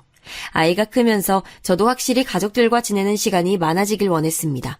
그래서 다니던 공장을 그만뒀어요. 대신 동네에 작게 슈퍼를 열었습니다. 골목 슈퍼였는데 집과 가까운 곳에 가게를 열고 장사를 시작했습니다. 다행히 이웃들과 원만한 관계를 유지하고 있어 매출이 아예 나쁘진 않았어요. 그렇다고 완전히 매출이 높았던 건 절대 아니었지만 저는 딸과 아내 그리고 장모님을 가까이서 볼 수 있다는 것이 만족스러웠죠. 옛날이고 또 시골이라 거의 다 서로 아는 사이였거든요. 그래서 같이 국민학교에 다녔던 친구들도 마주치고 오랜만에 보육원에서 살던 친구들도 마주치곤 했습니다. 물론 그 과정에서 종섭이의 행패도 있었어요. 물건이 이게 다야? 무슨 가게가 이렇게 형편이 없어? 너한텐 물건 안 판다. 나가라. 뭐? 손님을 이렇게 대해도 되는 거야? 뭔 장사를 이딴 식으로 해. 그러면서 가게 운영이 잘 될 것 같아? 너만 아니면 다른 손님들은 다 멀쩡해서 괜찮아. 나 진짜 경찰 부르기 전에 빨리 나가. 종섭이는 잊을만 하면 우리 가게에 와서 괜히 시비를 걸곤 했습니다. 그때는 이미 친구들도 슬슬 결혼하고 자리를 잡아갈 때였는데 혼자만 결혼도 못하고 있었거든요. 자기가 괴롭히던 친구와 자기가 오랜 시간 짝사랑한 상대가 결혼해서 아기를 낳았으니 얼마나 보기 싫었겠어요. 저도 그 열등감을 모르는 건 아니었습니다. 하지만 이제 저는 가정에 있는 사람이었고 제가 아니면 우리 가족을 누가 지키겠어요. 그래서 적당히 받아치기도 했습니다. 그리고 사실 종섭이는 그렇게 심한 행패는 부리지 않았어요. 다 서로 아는 사이고 하니까 본인 이미지도 걱정됐겠죠. 그래서 그것도 몇 년이 지나며 수그러들었습니다. 아이를 데리고 장모님을 모시고 순애와 넷이 부산 여행을 가기도 했어요. 슈퍼 문을 닫고 같이 차를 타고 갔는데 너무 재밌었던 기억이 납니다. 그때 찍은 사진도 아직도 제 보물이에요. 이 부산 여행은 우리 가족에게 큰 의미거든요. 왜냐하면 저 여행이 우리 넷이 처음이자 마지막으로 같이 갔던 여행입니다. 가기 전까지는 아주 좋았어요. 가서 아이한테 입히옷도 새로 사고 옆집 아주머니께 자랑도 했죠. 슈퍼에 오는 단골들께 며칠간 집을 비운다고 말하면서 행복해서 빵실빵실 웃었던 기억도 납니다. 그도 그럴 게 우리 가족 넷은 한 명도 바다를 실제로 본 적이 없었어요. 정혜야 아직 어려서 그렇다 쳐도 저와 순애 그리고 장모님은 평생을 이 시골에서 살았으니 볼 일이 없었습니다. 여행 한번 가보지 못한 장모님을 보니 가슴이 아팠어요. 그래서 하루라도 빨리 호강시켜드리고 싶었죠.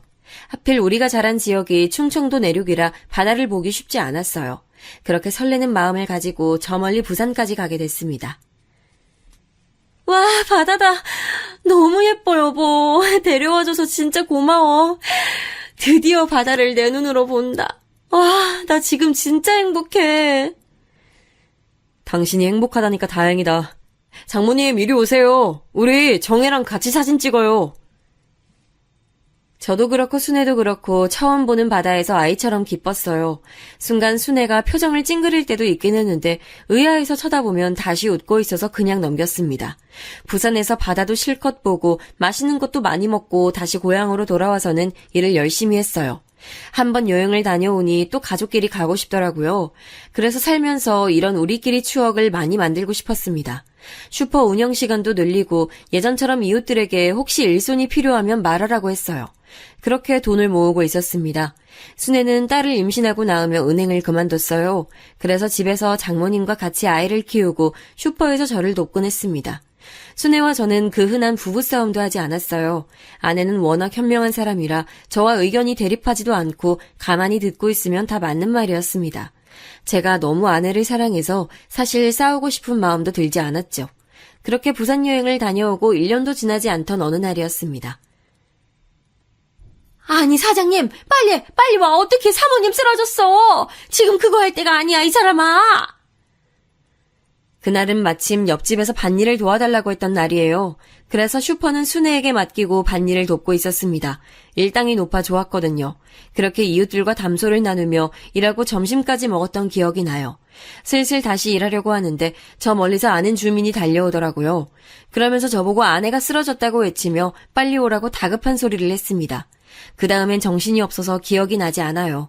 병원으로 달려갔고 의사 입에서 암이라는 소리가 나왔던 것만 기억납니다. 현실을 믿고 싶지 않아 몇 번을 물어봤는지 몰라요.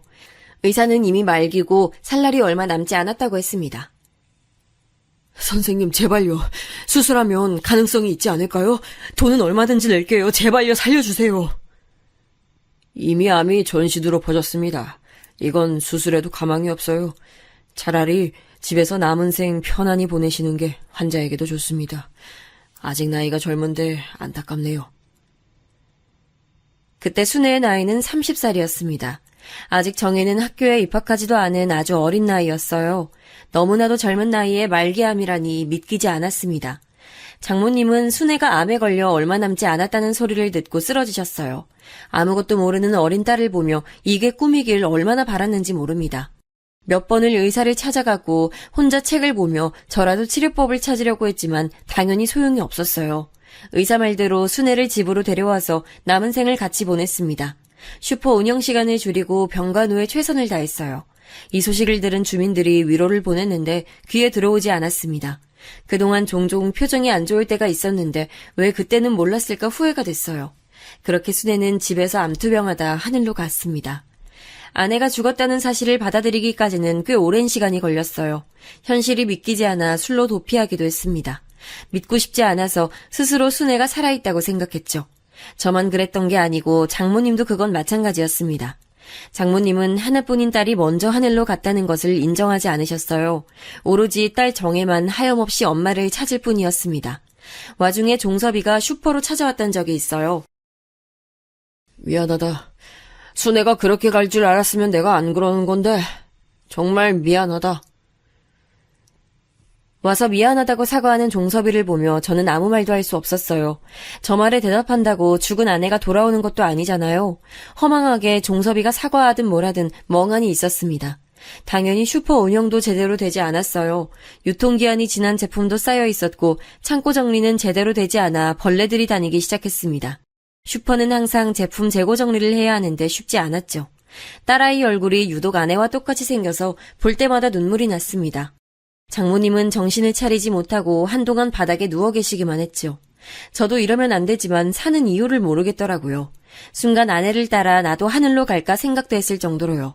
꿈에도 많이 나와서 보고 싶은 마음은 시간이 지날수록 커졌습니다.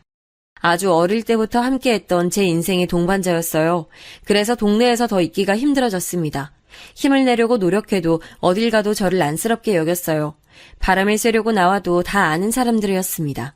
그리고 새벽에 몰래 나와도 순애와 어릴 때부터 드나들었던 곳들이라 추억이 너무 많아 견디기 힘들었어요. 나중엔 길거리에 나가는 것도 힘들어졌습니다. 그래서 저는 새 출발을 하자고 결심했어요. 그대로 고향에서 계속 슈퍼를 하며 살면 제가 버틸 수가 없겠더라고요. 사람들의 동정이 가득한 시선도 견디기 힘들었습니다. 또 제가 부모가 없는 고아였고 순애는 아버지가 없었잖아요. 그런데 우리 딸까지 엄마 없이 자란다는 게 고향에서는 더 시선이 좋지 않았습니다. 우리 잘못이 아닌데 지나친 관심이 부담스러웠어요. 그런 정들이 좋아 남아있었던 건데 안 좋은 일들을 겪고 나니 버티기 힘들었죠. 하지만 제가 없으면 장모님을 책임질 사람이 전혀 없었습니다. 사실 그러면 안 되는데 내적으로 갈등을 아주 많이 했습니다. 저를 그렇게 돌봐주신 장모님을 모른 척할 수는 없었어요. 하지만 현실적으로 제가 평생 장모님을 책임질 수 있을까 걱정도 됐습니다. 요양병원에 보낼까 생각을 했던 것도 사실입니다. 그런데 도저히 그럴 수가 없었어요. 그건 제가 도저히 못하겠더라고요. 하늘에 있는 아내에게도 떳떳하지 못할 것 같았습니다. 그렇게 저는 슈퍼를 처분하고 집을 팔아 여윳돈을 만들었습니다. 잘 살아, 응? 성공하면 꼭 들리고, 알지? 안 좋은 경험은 다 잊고 좋은 경험만 가져가, 이 사람아. 그동안 수고했어. 사장님 없으면 이제 동네 일손 부족해서 어떡해요. 그동안 고마웠어요. 나중에 여생 보내러 꼭 오세요. 슈퍼 단골 손님들께 소식을 알리자 다행히 많이 찾아주셨어요. 다들 너무 아쉬워하셔서 제가 미안하더라고요. 순간 울컥하는 마음이 있기도 했지만 마음을 단단히 먹고 아내와의 추억인 슈퍼를 정리했습니다. 우리 가족을 책임지려고 열었던 슈퍼였는데 제 손으로 이렇게 빨리 닫게 될 줄은 전혀 몰랐어요. 그래도 단골 형님께서 해주신 말대로 좋은 기억만 가져가려고 노력했습니다. 그렇게 저는 장모님과 딸을 데리고 무작정 서울로 가게 됐어요. 고아라서 아는 사람은 당연히 없었습니다. 장모님도 아는 사람이 없긴 마찬가지였어요. 서울에 와서는 진짜 고생이란 고생은 다 했습니다. 사는 게 쉽지 않았어요. 공장에 가려고 해도 장모님과 아직 너무 어린 딸을 집에 두고 어떻게 일을 하겠습니까? 급한 대로 모든 일을 했던 것 같아요. 모아두었던 돈이 바닥나기 시작하자 마음이 급해졌거든요. 일단 그때 딸을 유치원에 보내고 장모님을 집에 두고 남는 시간에 무작정 나가서 공사장에서 일했습니다. 새벽에 나가서 신문 배달도 하고 우유 배달도 했습니다. 그냥 돈이 된다면 가리지 않았어요. 정식으로 회사에 가서 사무실에서 일할 수는 없었습니다. 한평생 그래본 적이 없기도 했고 제가 능력도 없었으니까요. 공사장에 가서 일하며 남는 시간은 다 장모님과 딸을 위해 희생했어요. 제 인생을 다 버리며 최선을 다했습니다. 저를 위한 투자는 하나도 하지 않았어요. 오로지 돈을 벌면 장모님과 딸에게 좋은 옷을 사서 입혔죠. 저는 부모 없는 아이의 삶이 어떤지 너무 잘 알고 있었어요. 그래서 우리 딸은 그런 소리를 듣지 않게 얼마나 노력했는지 모릅니다. 엄마 없는 아이들은 티가 난다는 말을 제가 진짜 싫어합니다. 그래서 밤새 열심히 연습해서 딸의 머리도 예쁘게 묶어줬어요. 바쁜 시간을 쪼개서 딸과 대화도 많이 나눴습니다. 그리고 장모님에게도 최선을 다했죠. 다행히 딸은 저의 그런 노력을 아는지 엇나감 없이 잘 자라줬습니다. 어려운 환경에도 아주 명랑하고 공부까지 잘했어요. 쾌활하고 교우 관계도 아주 좋았습니다. 그런 정혜를 보면 저는 자꾸 아내가 생각났어요. 어느 날은 정혜 학교에서 저를 부르더라고요. 갔더니 정혜가 한 남자아이와 싸웠다고 했습니다. 엄마 없는 게 제가 아니잖아요. 그런데 제가 꼭 참기만 해야 하나요? 저는 제가 잘못했다고 생각하지 않아요. 아빠가 엄마가 없어도 늘 당당하게 행동하라고 했어요. 들어보니 정혜가 엄마가 없다고 놀린 모양이더라고요. 제가 도착했는데 침착하게 말하는 정혜를 보며 저는 아내가 겹쳐 보였습니다. 어릴 때 저를 두둔하던 순애가 앞에 있는 것 같았어요. 이렇게 딸은 전혀 걱정이 없었습니다. 정혜는 아주 잘 자라줬어요. 제가 공부를 못했기 때문에 절대 딸에게 공부로 부담을 주지는 않았습니다. 사실 엇나가지 않고 잘 자라주는 것 자체가 저한텐 고맙더라고요. 그런데 딸은 공부로 이름을 날렸습니다. 특히 고등학교에 진학하기 전에는 중학교 담임선생님이 저를 부르셨어요. 정혜가 공부를 진짜 잘해요. 그래서 명문고등학교에 입학하라고 했는데 계속 싫다고 하네요. 혹시 무슨 일이 있을까요? 본인은 계속 집 바로 앞에 있는 일반 고등학교에 진학한다고 고집이 있어요. 담임 선생님은 성적이 우수한 정혜가 전국적으로 유명한 고등학교에 진학하길 원하셨어요. 그런데 저는 정혜가 왜 그 제안을 거절한 건지 이유를 너무 잘 알았습니다. 바로 현실적으로 경제적인 문제와 또 장모님 때문이었죠. 돈이야 제가 잠을 포기하고 인생을 포기해서 만들면 되는데 제가 돈을 벌러 나가면 장모님은 오로지 정혜가 돌봤거든요. 본인은 그게 걱정이 됐던 거겠죠. 아니야. 물론 할머니랑 아빠가 걱정되는 마음도 있어. 근데 명문고에 가서 적응하지 못할 바엔 그냥 집에서 편하게 다니고 싶어. 아빠가 나한테 미안한 마음을 가질 필요는 전혀 없어. 기어코 자기의 뜻이 그런 거라며 오히려 저를 위로하는 정혜를 보고 얼마나 마음이 아팠는지 모릅니다. 그렇게 정혜는 진짜로 집 바로 앞에 있는 학교에 진학하게 됐어요. 그리고 정혜가 학교에 갔을 때는 제가 장모님을 돌봤고 정혜가 밤에 학교에서 돌아오면 대리운전하러 나갔죠. 나중엔 그것조차 딸에게 너무 미안한 마음이 들더라고요. 어떻게 보면 오로지 제 욕심으로 장모님을 집에서 모시는 거잖아요. 장모님을 돌보고 정혜를 키우느라 여윳돈이 정말 하나도 없었습니다. 그래서 한 푼이라도 아끼려고 사람을 쓰지도 않았어요. 중간에 전세 사기로 돈을 날리기도 했고요. 그렇게 인생을 살다 보니 어느새 제 옆에는 오로지 장모님과 딸만 남았어요. 주변에 아는 사람이라곤 전혀 없었습니다. 직장에 다니는 것도 아니라 인간관계라는 게 전혀 없었죠. 인간은 사회적 동물이라던데 저는 전혀 사회적인 활동을 하지 못하고 있었습니다. 씁쓸한 마음도 있었고 외로운 감정도 당연히 사람이니까 들었어요. 그래도 그럴 때마다 하늘에 먼저 간 아내를 생각했습니다. 너무 외롭고 힘들 때는 같이 여행 갔던 사진을 봤어요. 그런 식으로 견디고 견뎠습니다. 그랬더니 제 인생에도 조금씩 좋은 일이 일어났어요. 딸은 일반고에 진학해서 아주 좋은 성적을 유지했습니다. 해준 것도 없고 남들 다 아는 고액과에도 시켜주지 못했는데 미안하고 고마웠어요. 그리고 무려 서울에 있는 아주 유명한 대학교에 4년 장학생으로 입학했습니다. 뿌듯하고 미안하고 대견한 마음이 들었어요.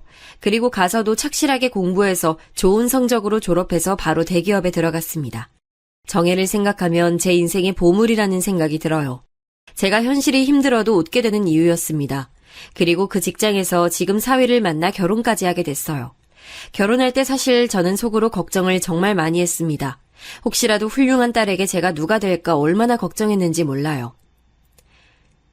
이렇게 착하고 똑똑한 딸을 혼자 키우셨다니 진짜 대단하세요. 아유, 아닙니다. 우리 딸 잘 부탁드려요. 아내도 있었으면 좋았을 텐데요. 상견례 자리에서 걱정했던 것과 달리 사도는 아주 좋으신 분들이셨어요.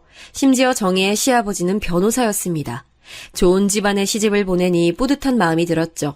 결혼식 날에는 눈물이 나오는 걸 참느라 힘들었습니다. 결혼식 전에는 혼자 아내 묘지에 갔다 오기도 했어요. 그러면서 오랜만에 고향에 방문했는데 옛 생각이 나더라고요. 혹시나 하고 제가 자랐던 보육원을 방문했던데 그때 계셨던 원장님은 이미 돌아가신 후였습니다. 물어봤더니 교통사고로 돌아가셨다고 하더라고요. 통쾌하거나 좋은 마음은 안 들었습니다.